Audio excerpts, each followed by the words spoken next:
collecting stories of positivity, hope, and rejuvenation, which he documented in his website called Good News India. This was launched recently as a book by the same name.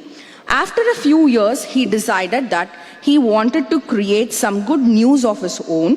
He has turned acres of parched land in a remote village in Tamil Nadu into an oasis for all creatures and our organic farm with a school on the premises. He is the guiding spirit of Indic Academy and SMART. This book will be received by Dr. Deepa Duraiswamy. Dr. Deepa Duraiswamy holds degrees in engineering and management from the University of Pune and IIMC. Her desire to understand the Agamas and make them more accessible for a modern audience led to an interdisciplinary PhD on temple management in Agamas at the Department of Sanskrit, University of Madras, that is now published as a book by Indic Academy. She teaches an introductory course on Saiva Siddhanta at the Department of Saiva Siddhanta, University of Madras. She is also the Vice President of SMART. I request Shivakumar to say a few words and later Deepa and D.V. Sridharan to say a few words on the same. My congratulations, Shivakumar ji.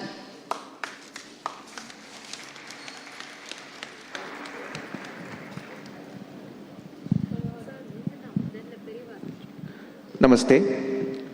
Thank you so much for this opportunity. Thank you, Surenji, and thank you all the organizers. And thank you, DVG, and thank you, Deepaji. This book, Aryaa, it is published by Indic Academy. It's an anthology, it's a collection of 10 stories on 10 Vedic women, written by 10 different authors, curated by me.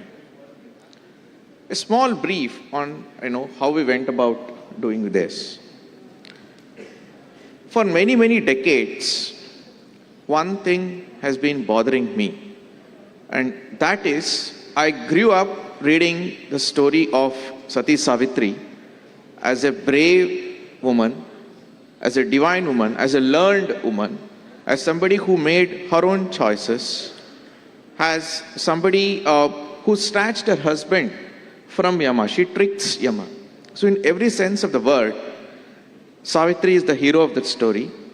And Savitri, by no stretch of imagination, is docile, subdued.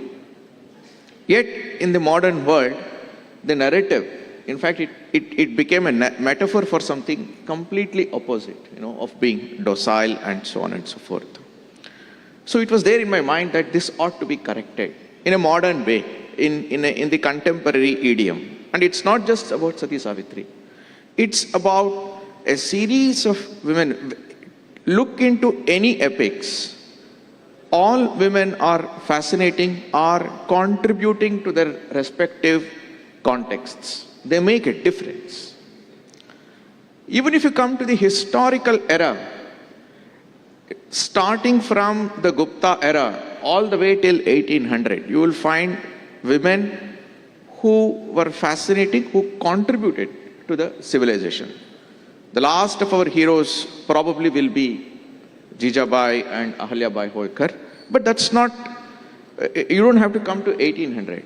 In Karnataka, there is a stone inscription of 11th century where an woman, it's an image of a lady is carved. Her name is Savinirmidi, clearly written, and she is described as Sarvashastra Prasiddhe. Whatever that means, she was well versed in some shastras which were considered as very crucial at that particular point in time. And the society is celebrating such a lady. And you will find references to poets and scholars and administrators and philanthropists and warriors. If you go to Chandraketu Gar, which is West Bengal's art collection in the Shunga period to Gupta era, 200 BC to 400, 500 AD, you will find images of fascinating women characters, all women troops, warrior women, women hunting elephants, and so on and so forth. So our civilization is a very different civilization where women are equal contributors. And through Aryaa, we wanted to make this statement that Aryaa is a woman who has shaped Bharatavarsha. And they're not receivers, they're not docile. We should not become a generation that stopped the natural flow of civilization, and the next generation should not suffer inferiority complex. We have to provide them the correct narratives from our context. So this is our first attempt from that standpoint. It consists of 8 characters from Mahabharata, 2 from Upanishads, all written in the modern idiom, and all written from standpoints that you probably would not have seen elsewhere. For instance, Bharati, one of the authors who wrote Subhadra, she is here, and her Subhadra is, standing at the critical point in civilization when, Pandavas go off to Himalayas, and Subhadra becomes responsible to take care of the kingdom as the Rajmata. She becomes the Satyavati's representative, and so on. So you will, if we open our eyes and read our texts, epics, as well as modern accounts carefully, you will find that women have always been players in this civilization, and there is no charity that is that is needed towards this effect. And that's why even in 20th century there is a strong acceptance for women leaders in either in the industry or in the politics or anywhere else. And this is the narrative that we ought to present to the next generation. This is our humble attempt. Today is also an important day for us because Indic Academy has completed 8 years. And I'm glad I'm standing on this stage, presenting a book published by Indic Academy on this particular day. And I'm even more glad that the grand young man of our Renaissance, Shri D.V. Sridharan, is there. I've been talking to him for like 3-4 years, but it's first time I'm meeting him. And Deepaji is here. I'm extremely happy. I request DVG to release the book.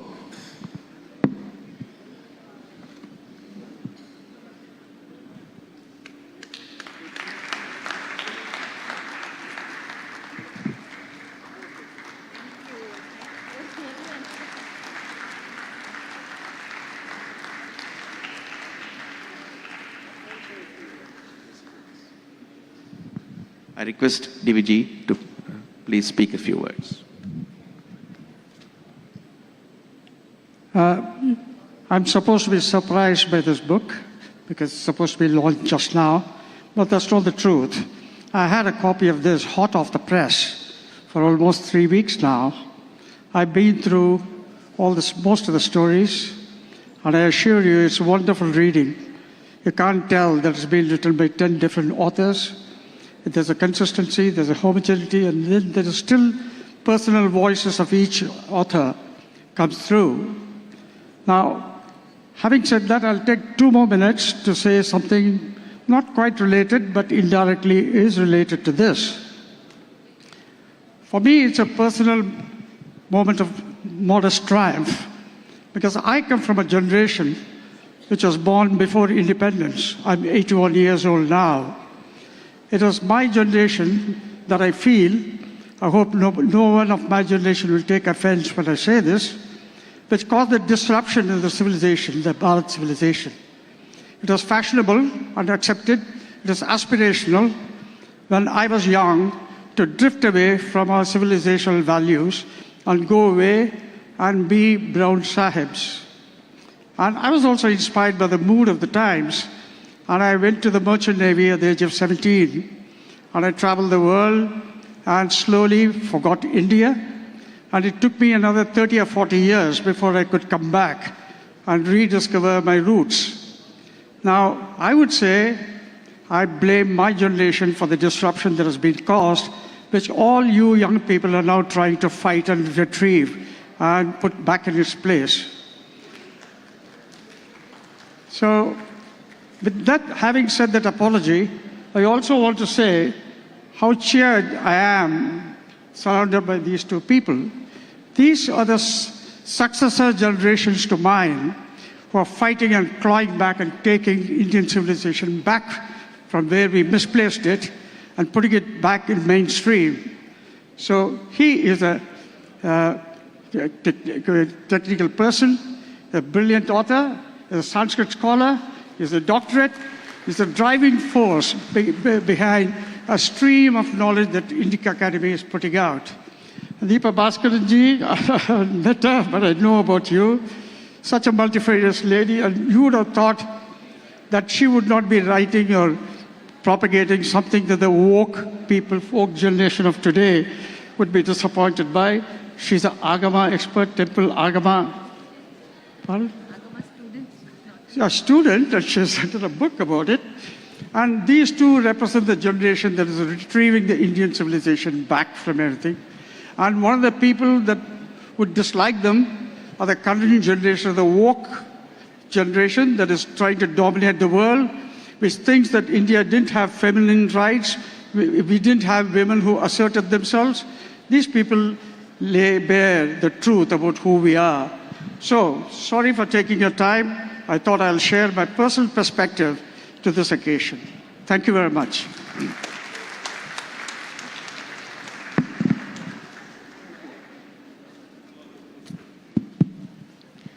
या देवी सर्वभूतेषु शक्तिरूपेण संस्थिता नमस्तस्यै नमस्तस्यै नमस्तस्यै नमो नमः. Feminism is not new to us. It is in our blood. Shaiva Siddhanta says, and many of our traditions say, that the origin, the moment you talk about Parabrahma, the Parabrahma, if you can articulate it as Parashiva or Parashakti or Paravasudeva, everywhere it is Nada Bindu together. Everywhere it is Shiva Shakti together, or Vishnu Lakshmi together. So we have never had any difference. Much is lost in translation, and today the discussion is so watered down to say that, it's so watered down, is so nonsensical that the idea of being liberated is to wear or not wear the bindi. So let us elevate the conversation.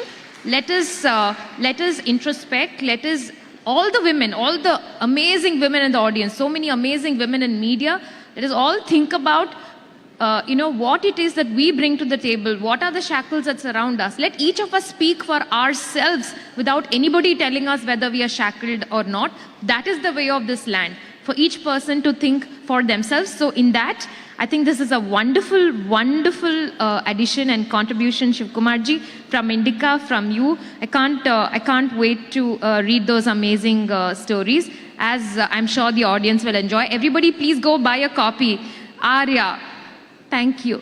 Thank you for inviting me. I feel this is so momentous to represent and to get a copy from DVSG. I'm very touched. Thank you.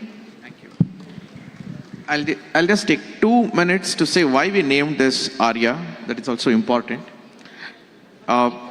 If you look at one word that has flowed in the civilization starting from the Vedic age all the way till today, it is the word Arya is one such word. It represents nobility and high culture in the Vedas. It does not represent a race at all. And over a period of time, in every Indian language, the word Arya is there in one form or the other. In Tamil Nadu, it is Iyer. In Karnataka, it is Ayya. Ayya is not representing any community. It represents we address somebody as Ayya, meaning he is a high cultured person. It's a good address. So this word has gone all the way in the east, outside of the Bharatavarsha, and even in the west. You will find it in different forms in some 30-40 different languages. And this word represents both a geographical spread and a high culture without any violence. And this, we thought, is the right word to represent the femininity in India, the principle of Shakti, denoting what women have contributed to our civilization. Thank you very much. Dhanyavad.